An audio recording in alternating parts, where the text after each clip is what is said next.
Hello guys කොහොද ඔයාලට ඔන්න DH mobile ඇක්තරේ ඉතින් අද තලොත් වීඩියෝ කරන් ආවා. ඉතින් අද මම වීඩියෝ එකෙන් කරන්න යන්නේ ඔගේ ෆෝන් එකේ ස්පීඩ් එක දෙගුණයකින් වැඩි කරගන්න පුළුවන් පොඩි සෙටින්ග් එකක් ඔන් කරගන්න පුළුවන් විදියක් කියන එක. ඉතින් වැඩි කතා නැතුව යමු අපි අද වීඩියෝ එකට.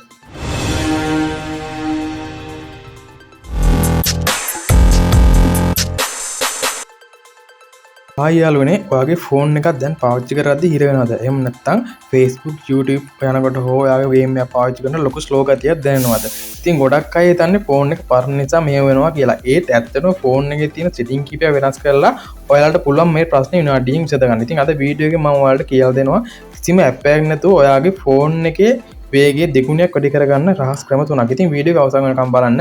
ඒ වගේ තමයි අන්තිම ක්‍රමය තමයි වලට වැදගත්ම ක්‍රමය. ඉතින් එහෙනම් අපි යමු අද වීඩියෝ එකට. කියලා ඉතින් මුලින්ම තියෙන්නේ ඔයාගේ ෆෝන් එකේ තියෙන අනවශ්‍ය කෑෂ් ෆයිල් ඉවත් කිරීම. ඉතින් ඉස්සෙල්ලාම අපි ඔයාගේ ෆෝන් එකේ තියෙන සෙටින් වලට යන්න ඕනේ. ඉතින් සෙටින් වලට ගියාට පස්සේ සෙටින් වල යටතේ තියෙනවා ඇප්ලිකේෂන් කියලා එකක්. ඉතින් අන්න ඒකට යන්න ඕනේ. ඉතින් මෙතන පහළ ගියාට පස්සේ ඔයාලට තියෙනවා ඉතින් ඇප්ස් කියලා ටැබ් එකක් තියෙනවා. ඉතින් ඒකට ගියාට පස්සේ මේකේ තමයි අපි පළවෙනි විවර කරන්න. ඉතින් ඔයාලට පුළුවන් මේකෙන් ඔයාලා කැමතිම සාමාන්‍ය වැඩිපුරම පාවිච්චි කරලා ගන්න මොකක් හරි ඇප් එකක් උඩ ටච් කරලා මෙන්න මේ විදිහට ඒක යට තියෙනවා ස්ටෝරේජ් කියලා එකක්. අන්න ස්ටෝරේජ් කියන තැනට යන්න ඕනේ. ස්ටෝරේජ් කියන තැන තියෙනවා ඇප් කියලා දින ඩිමට ඩේට කියලා දිනට කෑස් තියෙනට ටෝටල් කරින් ති මෙතන කෑෂ් ෆයිල් කෑෂ් කියල තියෙනවන්න ඒක තම අයින් කරගන්න ඉතින් වට ති පෙන ඇති කලිය ඩේටන් හැපත්න කලිය කෑශ් කල ඉතින් වල මෙතන අනිවාර මෙතන කෑශ් ෆයිල් හර වලගේ තිබ්බත් අනිවාරෙන් මෙතන ඒ ගාන පෙන්වා ඉතින් වාට පුළුවන් මේක මේ කලිය කෑශ් කියන එක පරත් ටච් කරලා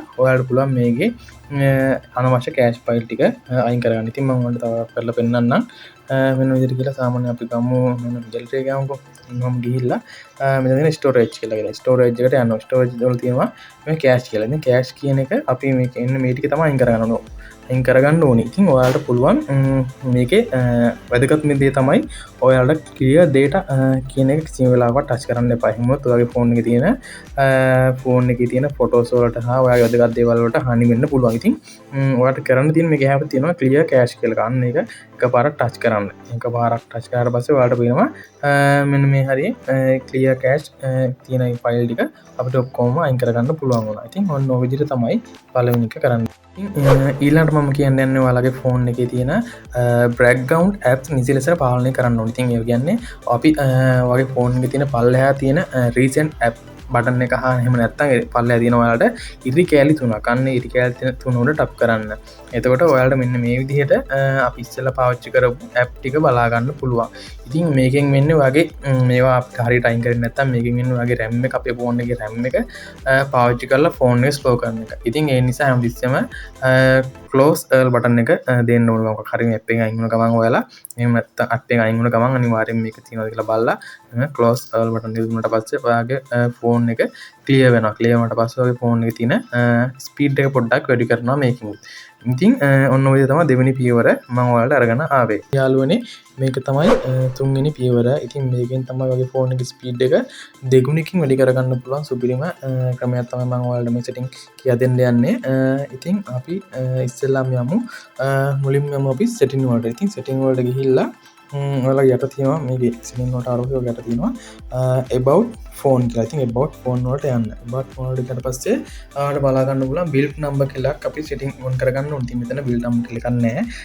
ඉතින් ඔයාලට කරන්න තියෙන්නේ මේ උඩ search bar එකේ search කරන්න පුළුවන්. එහෙම නැත්නම් software information කියලා එකක් තියෙනවා. අන්න ඒක උඩ touch කරන්න. ඒක touch කරාට පස්සේ build number කියලා එකක් මෙතන පහළ වට බලා ගන්න පුළුවන්. මේ විදිහට. ඉතින් ඒක උඩ 7 පාරක් touch කරන්න මේ විදිහට. 1 2 3 4 5 හයයි හතයි. ඉතින් මේ ටච් කරාට පස්සේ ඔයාගේ ෆෝන් එකේ පාස්වර්ඩ් එක දෙන්න වෙනවා. ඉතින් ඒ විදිහට පාස්වර්ඩ් එකක් දීලා මේ විදිහට ඔයාගේ ෆෝන් එකේ ඩෙවලොපර් ඔප්ෂන් එක ඔන් කරගන්න පුළුවන්. ඉතින් ඔයා එකපාරක් බැක් වෙන්න. බැක් වුණාට පස්සේ සෙටින් වලට යන්න. මුලට යන්න. ඉතින් මුලට ගියාට පස්සේ ඔයාලා බලා ගන්න පුළුවන් මේකේ ඩෙවලොපර් ඔප්ෂන් එක දැන් අපිට ඔන් වෙලා තියෙනවා. ඉතින් මේක එකපාරක් ටච් කරන්න. ඒක ටච් කරලා ඒක ඇතුලේ තියෙනවා අපිට මෙන්න මේ සෙටින් වලට යන්න ඕනි. ඔයා යන්න ඕනි ඩ්‍රොවින් කියලා කැටගරි එකට තියෙනවා සෙටින් තුනක්. අපි සෙටින් තුන තමයි ඔන් කරගන්න යන්නේ. ඉතින් මේ විදිහට ඩ්‍රෝවින් කියලා සෙටින් වලට ආවා අපි. ඉතින් එතන තියෙනවා window animation scale සහ transition animation scale ඒ වගේම animate duration scale කියලා තුනක් තියෙනවා. මේ තුන තමයි අපිට මේ setting වලින් හදා ගන්න තියෙන්නේ. ඉතින් ඉස්සෙල්ලාම අපි මෙතන window එකේ animation scale කියන එක ටච් කරන්න ඕනේ. animation scale එක ටච් කරලා පස්සේ දැන් ඔයාලට තියෙනවා එක වැඩි කිරීමට තමයි දැන් තින් අපි මේක 0.5ට දක්වා අඩු කරගන්න ඕනේ. ඉතින් මෙන්න මේ විදිහට තුනම අපි ෆෝන් එකේ තියෙන සෙටිං තුනම 0.5ට දාලා හදා ගන්න ඕනේ. ඉතින් මේ විදිහට ඉතින් හදාගත්තට පස්සේ ඔයාලට බලා ගන්න පුළුවන් ෆෝන් එකේ ස්පීඩ් එක තිබ්බට වඩා ගොඩක් වැඩි වෙලා ඔයාලට බලා ගන්න පුළුවන්. ඉතින් මේ විදිහම ඒ වගේම තමයි ඔයාලා මොකක් හරි ඇප් එකක් ඕපන් කරත් මේ විදිහට ටග් ගාලා ඕපන් වෙනවා. ඉස්සෙල්ලා වගේ ගොඩක් ස්ලෝ ගතියට එහෙම තියෙන්නේ නැහැ. ඉතින් මේක තමයි ඔයාලගේ වැදගත්ම පියවර. ඉතින් මේක මේ වීඩියෝ එක ඔයාලට බලා ගන්න පුළුවන්. ඉතින් මේ ස්කිප් කරන්න නැතුව දිගටම අනිවාර්යෙන් බලුවා නම් ඔයාලට මේක හදා ගන්න විදිය ඔයාලට ලේසියෙන්ම දැනගන්න පුළුවන්. ඉතින් ඒ වගේම තමයි ඔයාලා මේ වීඩියෝ එක කැමති නම් අනිවාර්යෙන් අපිව ලයික් කරන්න, සබ්ස්ක්‍රයිබ් කරන්න. ඒ වගේම තමයි අපේ Facebook එකට ගිහිල්ලා අපේ පේජ් එකත් ෆලෝ කරන්න. ඉතින් මේ වගේ තවත් වීඩියෝ ගැන දැනගන්න කැමති නම් ඔයාලට අනිවාර්යෙන් අපේ සබ්ස්ක්‍රයිබ් කරලා තියාගන්න. ඒ වගේම තමයි වෙනද මොනවා හරි ගැටලුවක් තියෙනවා නම් අනිවාර්යෙන් පහලින් කමෙන්ට් කරන්න. එහෙම නැත්නම් අපේ WhatsApp නම්බර් එකට මැසේජ් එකක් දාන්න. අපේ WhatsApp නම්බර එක 071 536 62 05. ඉතින් මම ඔයාලට WhatsApp නම්බර එක ඩිස්ක්‍රිප්ෂන් එකේ දාලා තියන්නම්. ඉතින් එහෙනම් යාළුවනේ අදට අපි ගිහින් එන්න මොනවා හරි ගැටලුවක් තිබ්බොත් අනිවාර්යෙන් මැසේජ් එකක් දාන්න.